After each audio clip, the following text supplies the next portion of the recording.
Next up,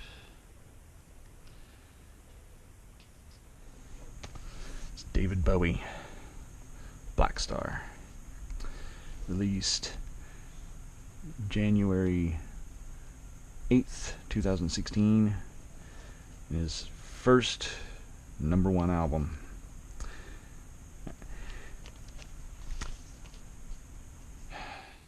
This was actually the first Bowie album I ever bought. I was a little bit late getting into Bowie, and I guess it took him dying for me to finally come around and start really seriously looking into his work. This is an awesome album cover. I love what he did with this. It's so cool.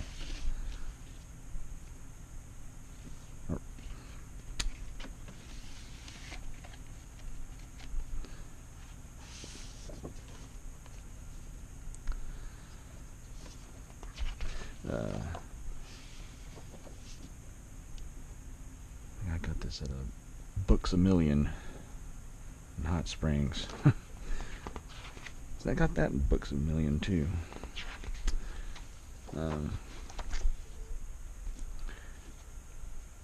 Oh, this black on black kind of thing is really neat.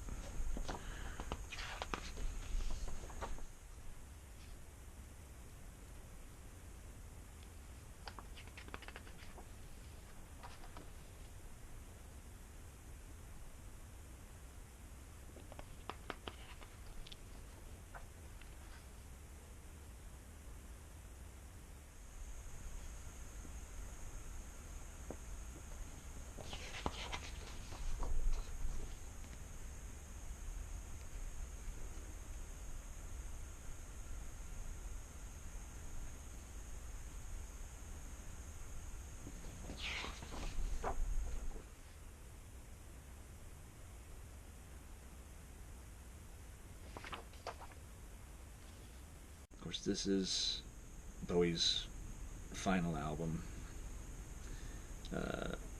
and I can't think of a better album to go out on than this. I mean, really, seriously, and of course, he was battling cancer while he wrote and recorded it, and he clearly listening to these songs and to the words. It's very clear that he knew that this could very well be his last album, and that mortality is definitely a subject that's on the table on this album. And while it's a dark album in places, it's also fairly I would say fairly uplifting in places, especially towards the end of the album. The first song is the title track, Blackstar, which is an amazing song. It's about 10 minutes long. I don't really know. I don't really. I can't. The lyrics are pretty hard to. Pretty hard to make out. I don't really know exactly what's going on there, but although I've heard a lot of people saying that there's a lot of kind of esoteric kind of references in there.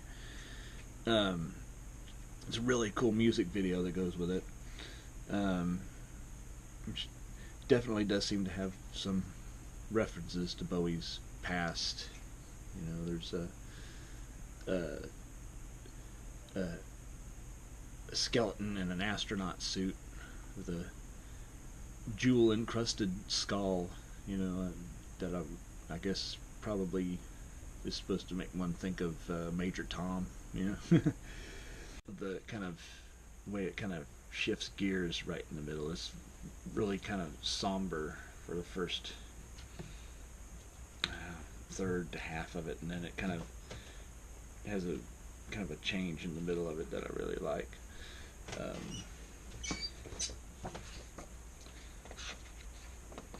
I'm way up on money. I've got game. I see right so wide, so open-hearted pain. I want eagles in my daydreams, diamonds in my eyes. I'm a black star. I'm a black star. Is 'Tis a Pity She Was a Whore. Uh, Title is actually comes from the title of a play from back in Shakespeare's time by Christopher Marlowe called "'Tis Pity She's a Whore."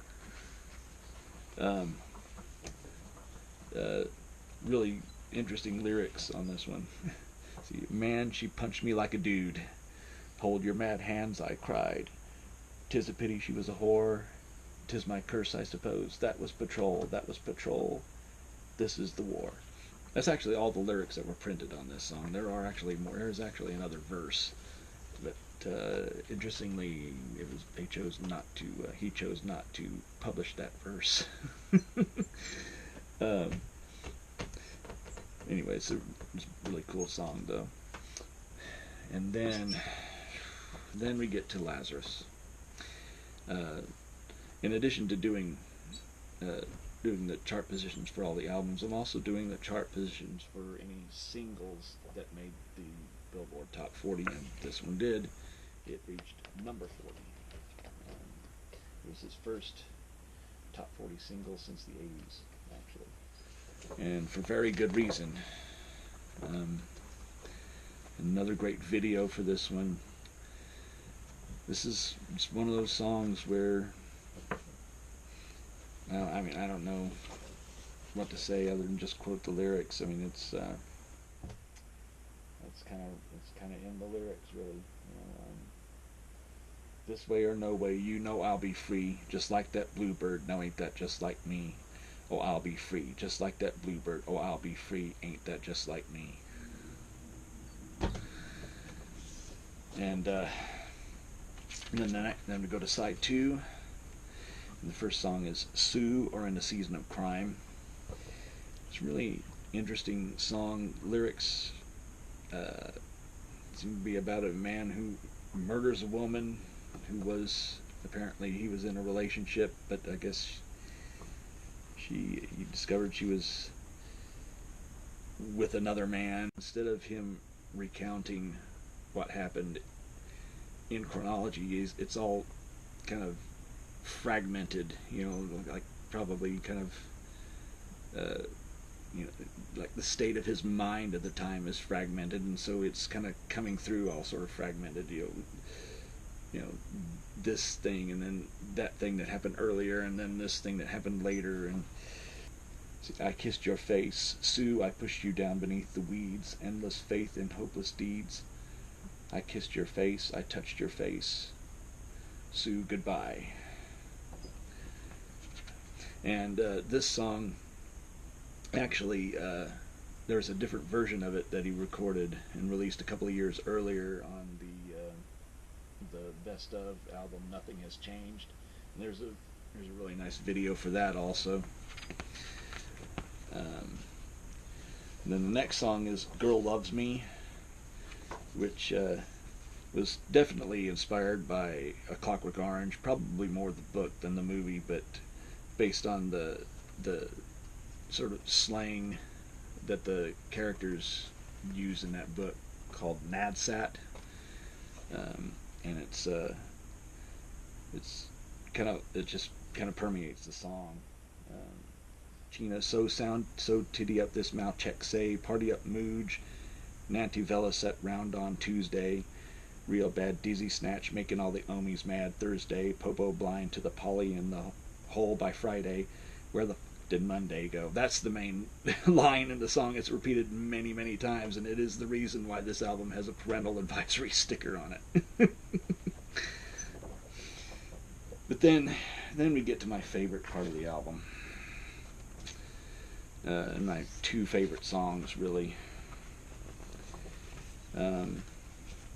First is Dollar Days. I mean,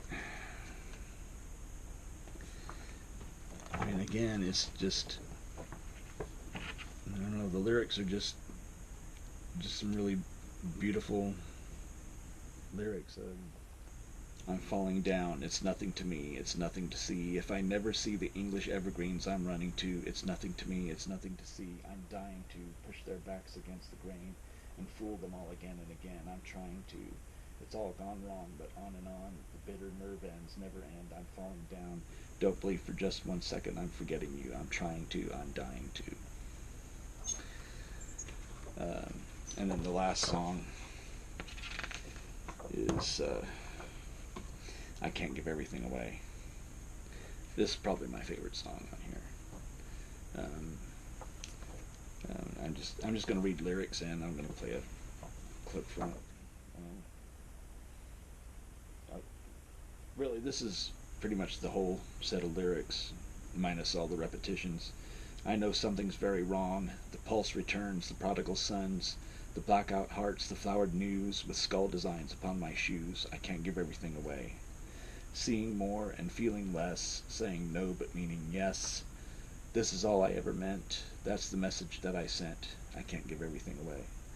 Now I'm just going to play some of it because it's just an awesome song. And it's just a great way to end his final album. I mean, it's amazing, really. Considering everything he was going through, how just really kind of it's kind of a cheesy word, I know, but kind of uplifting the ending of this song and the album is. So that's the part I'm going to play right now.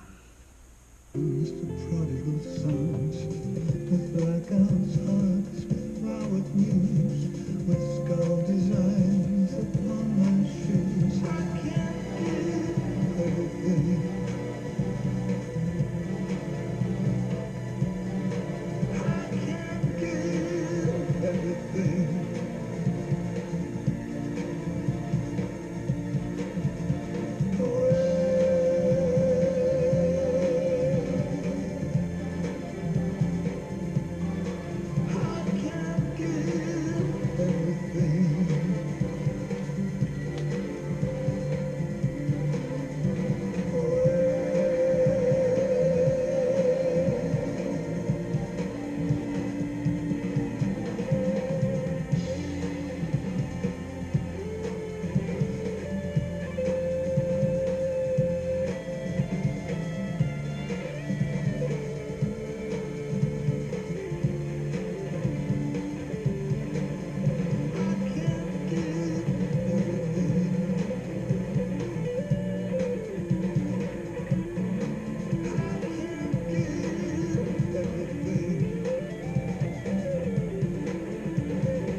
I learned a pretty bad lesson.